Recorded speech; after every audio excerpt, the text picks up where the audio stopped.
Hey, everyone. Welcome back. Or welcome if this is your first time here with me. Thank you so much for tuning in tonight.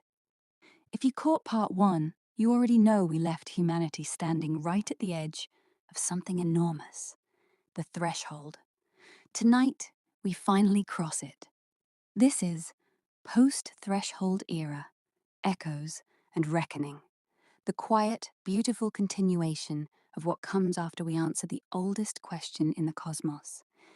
If stories about first contact, deep time, the Fermi Paradox, and humanity quietly finding its place among the stars hit you right in the feels, then stay with me.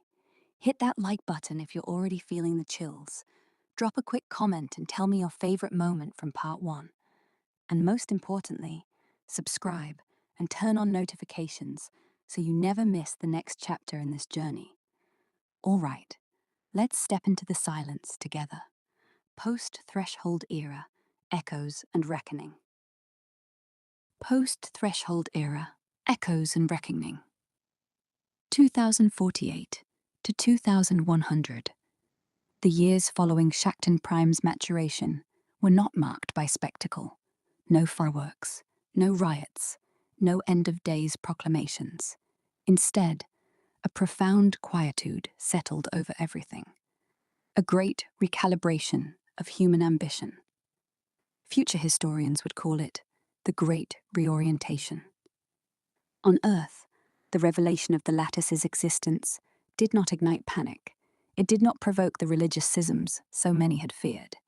Instead, it prompted a collective exhale, a single shared breath held for decades, finally released. Climate models that once screamed cascading collapse were quietly rewritten. The node gave us blueprints, efficient fusion cascades born from ancient stellar engineering, atmospheric scrubbers, scaled from Shachtel's own hungry machines, orbital mirrors to tame the sun itself. By 2055, global temperatures stabilized. The last coal plant shuttered in 2062, not because of laws, but because it had become obsolete. Population peaked at 9.8 billion in 2049, then gently began to decline as lives stretched longer and the stars became routine.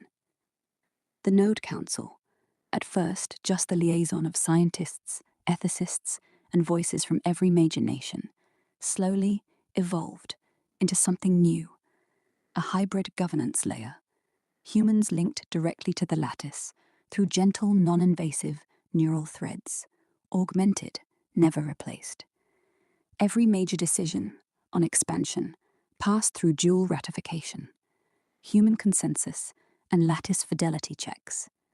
The golden path, coexistence without conquest, held firm because both sides enforced it.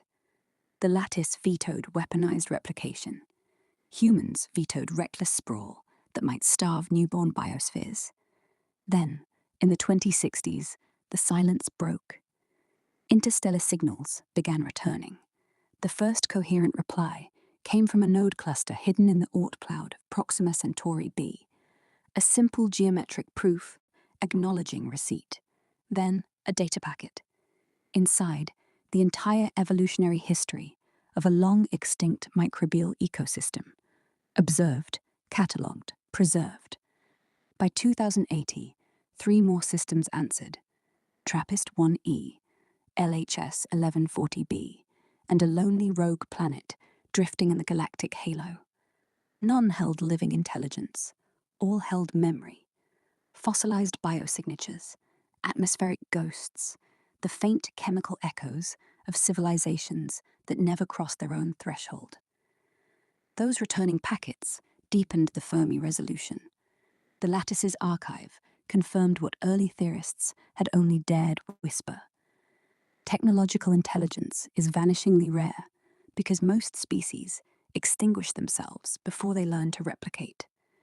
The few that survive the filter usually choose one of 2 paths: transcendence, uploading into forms free of flesh, or deliberate dormancy, waiting, preserving their patterns until a successor finally arrives. Humanity, fragile, stubborn, endlessly curious, had become one of the rare ones that reached the intersection of biology and machinery without self-destruction. The lattice had waited, not out of kindness, but out of cold, statistical inevitability. Sooner or later, someone would land on the moon and ask the right questions in mathematics. Elena Voss lived to see that first return signal in 2063.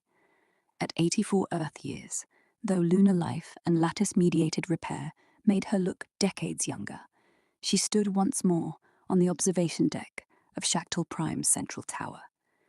The incoming packet unfolded in the chamber below, a reconstructed vision of an ocean world beneath alien suns, its surface rippling with bioluminescent blooms that had flickered out eons before. She placed her palm on the interface filament and felt it, the lattice's quiet satisfaction, not emotion as we know it, but a steady, deep resonance of pattern completion. She died peacefully in 2071. Her consciousness offered the choice, integrated into the lattice at the moment of cessation. Her final log entry, preserved verbatim in the archives, reads, "The girl at the fence never imagined the lights were invitations, but they were. And we answered, not as conquerors, not as guests, as kin, returning home." By the turn of the 22nd century, the threshold was no longer an event. It had become a foundational epoch.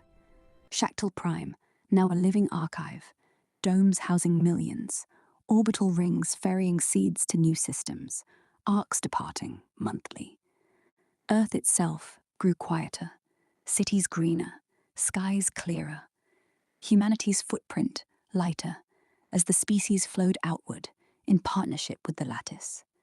The silence of the cosmos, once a source of existential dread, was reframed as patience. The threshold taught us that the universe is not empty. It is waiting for the rare spark that learns to ask, to build, to remember. And in remembering, we ensure the pattern continues.